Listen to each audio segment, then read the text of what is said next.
So Chandra, you have a, Yes, I sir. mean, is your main platform for a lot of your business your Instagram account, Revive underscore Fashions, or is that like one of your avenues?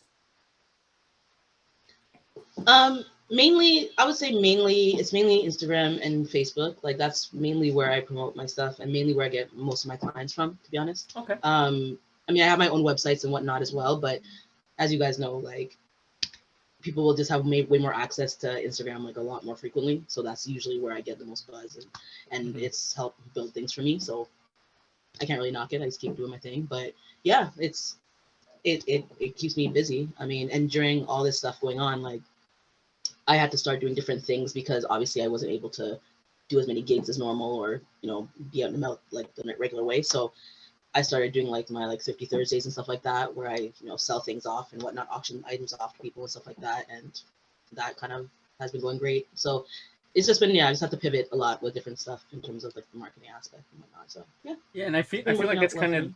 kind of the way of the world now is you kind of have to go with the Yeah. flow, otherwise you kind of get left in the dust, right? You Oh, gotta 100%. stay Yeah. current as best you can. Yeah, you gotta be versatile. Yeah, no, Yeah. I mean they changing shit every other week. So at this point, yeah, you just kind of have to be like, all right, well, let's see what works this week and keep it moving. You know what I Yeah, mean? So exactly. that's all you can do. Exactly. Yeah. What kind of gave you the so I guess could you one tell us about kind of like the idea behind your Revive Fashions and what that's about, that fashion line, and then like where your inspirations are Okay. for that. Sure. So it really started because I've just always been a thrifter. I I just love consignment and secondhand and doing all of that. So like I like live at Valley Village. Like that's my favorite place of life. So I was always doing that from like way before, and even doing things for clients for shoots. I would have to like everyone's budgets are different, stuff like that. So you have to kind of find a way to make it work without spending thousands of dollars all the time. Um, so through that, I was just kind of like, well, I love getting these great deals with these like unique one of a kind items, and on top of it, I would take them home and then be like, well, this is cute, but I can make it cuter, and I would just kind of alter it myself, change it around, whatever, and wear it. And then from there, I was like, you know what? I feel like people would maybe pay for this service. You know what I mean? They'd maybe like to have their own unique item. Because I personally have never really, I understand the need for like fast fashion, which is pretty much just any other regular store. Your Forever 21s, your those kind of things. I understand the need for it, but I personally have never really wanted to look like anyone else if I could help it.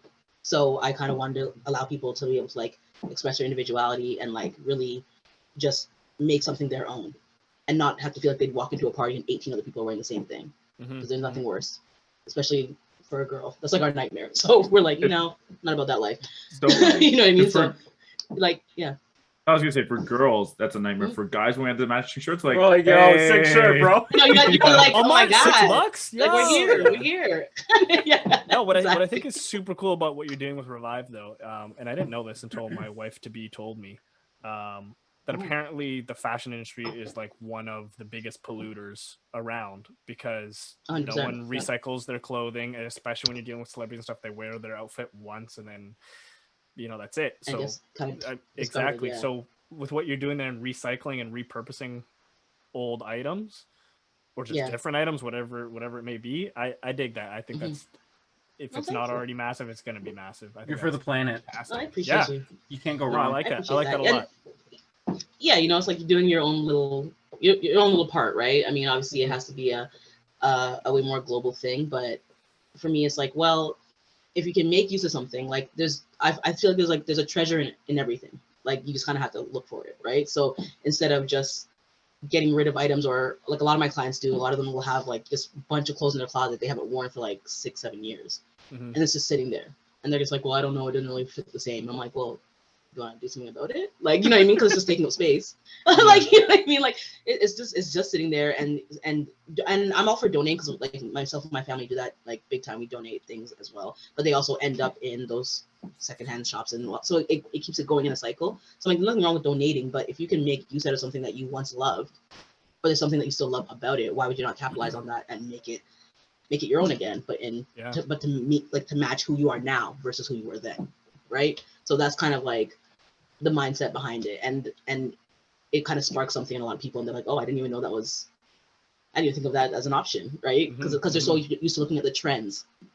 and what Yeah. people are telling them to wear now. So they're like, oh, well, if I didn't see it on whoever from this week, then I guess it's not relevant. It's like, no, it's still cute. I don't give a damn if JLo wore it. Like, it's irrelevant to me. Like, if it's cute, it's cute. Just make it your own, right? Like, you know what I mean? Exactly. Like, it's stuff like that. So yeah. So I mean, I've gotten really good feedback about it for that reason, and the fact that people are like, well, I'm the only one that have it, and then what ends up happening is people are like, oh, I want that too, and then that's when the custom design aspect comes in, and I say, well, that was a one-off, like, and it, it builds anticipation because it's like whoever, it's first come first serve. So if you like something, you need to jump on it because it's the only one, right? It's the only one. But yeah. then we do the custom design aspect where it's like, okay, well, we may not have the exact same jacket because that was a one-off, but we can recreate something like that for you if you'd like, and then people will pay to get their custom item just for them, and then that makes them feel special.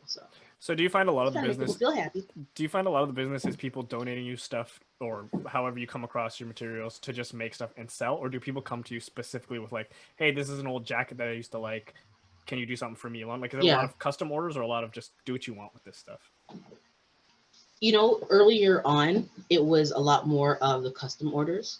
I found like a lot more people just were like, oh, like I have all this, because they've been waiting for someone to do something with it. Like they have bags of stuff, they're just sitting there. They're like, oh, thank God, now I can do something with it, right? So we would get a lot of those requests. But more recently, especially since I dropped my last summer collection and the one that I'm doing now, I've had way more people trying to buy a lot of the actual items I have online to sell. So it's kind of had like a bit of a shift. But yeah, but it's still, it kind of, I can't even say one's more than the other, to be honest, because it kind of goes hand in hand, especially with me doing my styling thing. That's another reason why I started the business, because I wanted something that intertwined with my fashion styling business as well, right? So I was like, okay, I go and do personal styling for people anyways. I do closet consultations and closet overhauls for people. So that would automatically come up. And then I could say, well, on top of it, we've cleaned out your closet now, it looks great. You have all this extra stuff. Do you want me to do something with this for you? And now we jump into the next business. You know what I mean? So it all kind of correlates. I kind of wanted to be that way and make it a smooth transition for all my clients. So what does that look it's kind of 50-50 at this moment. When you do a closet overhaul, someone pays you come over, look at their whole closet, make them try it on, and kind of be like, no, this is no longer a thing. Or do you just look at it and you already know, like, this is not a thing anymore. This is not in style. It's so the steps are pretty much, I always start with a consultation, like just like a personal one-on-one consultation, because I think the thing that people don't really realize about what I do is that there's a lot more therapy mixed in there than people think. Like, it's really not just about the fashion. I had to kind of dig in and find out who the person is to understand why they're making the choices they're making, right? Consultation, we talk about a lot of different things, lifestyle, things that are maybe hindering them, all that kind of stuff, right? And then I try to find out, okay, well, what do you want your life to look like? And they have to really think about it, because a lot of people don't actually know the answer to that question, right? So once we just determine that, then I'm like, okay, now I'll take a look at your closet. Let's pull everything out. Let's go through it. And it's not so much of like a what not to wear where it's like, yuck, next. Like, it's not that kind of situation. It's more like actually being like, okay, well, why do you think you chose this piece? Like, okay, here's why it works. Here's why it doesn't. How do you feel about this color now? Like, this is what my recommendation is for you based on A, B, and C. So it's a whole thing. And that's why it's like an entire process. It takes hours upon hours, because it's not like a quick thing, right? And then we do that. Yes, they do try things on, right? They have to see why they aren't choosing it anymore, because majority of the reason why people won't wear something is because they just don't feel comfortable in it anymore, but they don't really know why. So I have to pinpoint that stuff for them. Then I'll be like, okay, well, either this is a simple alteration thing, you could be wearing this every day, or no, this totally doesn't match where you're headed. Like, this is not gonna, so it's that kind of thing. And then we kind of like put all the things aside, whatever is great and whatever. I style looks for them in the process as well. So now they have actual outfits ready for them to go, so they don't even have to think about it for their upcoming weeks. I've already put it together for them.